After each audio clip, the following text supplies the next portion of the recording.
हमारे किसानों की सबसे बड़ी दिक्कत, जैसे आपने पॉइंट आउट किया, घटिया पेस्टिसाइड कीटनाशक है। अभी विकसित कृषि संकल्प अभियान में जब हम गांव गांव पहुंचे तो लोगों ने सबसे पहली चीज यही बताई कि घटिया बीज, घटिया कीटनाशक और घटिया खाद से हमें कैसे भी मुक्ति दिला दो।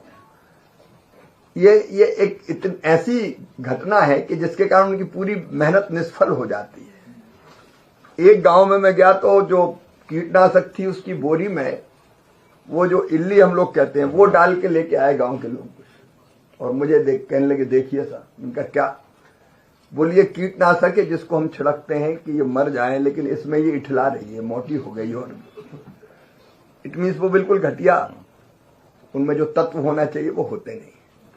और अब तक हम सैंपल लेते हैं। मैंने आने के बाद काफी कठोर कार्रवाई करने की कोशिश भी की है, मुख्यमंत्रियों को कहा, राज्य सरकारों को कहा कि ऐसे लोगों को छोड़ो मत, लेकिन सैंपल उठाना भी जब आदमी उठाता है तो पता चलता है कि वो कई जगह प्रभावित कर लिया जाता है, मैनेज हो जाता है, पता चल जाता है कहां जा रहा है, कैसे जा रहा है।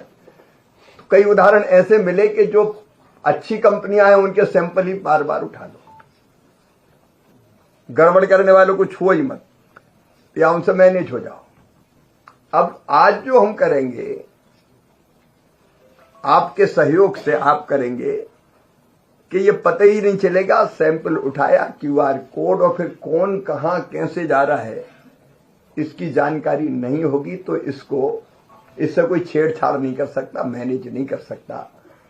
और फिर सैंपल की रिपोर्ट, सही रिपोर्ट आएगी तो जो गड़बड़ करने वाले हैं उनके खिलाफ हम कठोरतम कार्रवाई कर सकेंगे, उनके मन में डर भी पैदा होगा।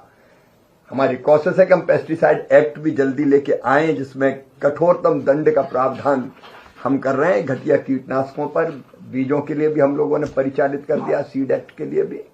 लेकिन आपका ये सहयोग सचमुच में भारत के किसानों को एक तरह से एक नया सहारा देगा और हमारे विभाग के काम को काफी आसान करेगा।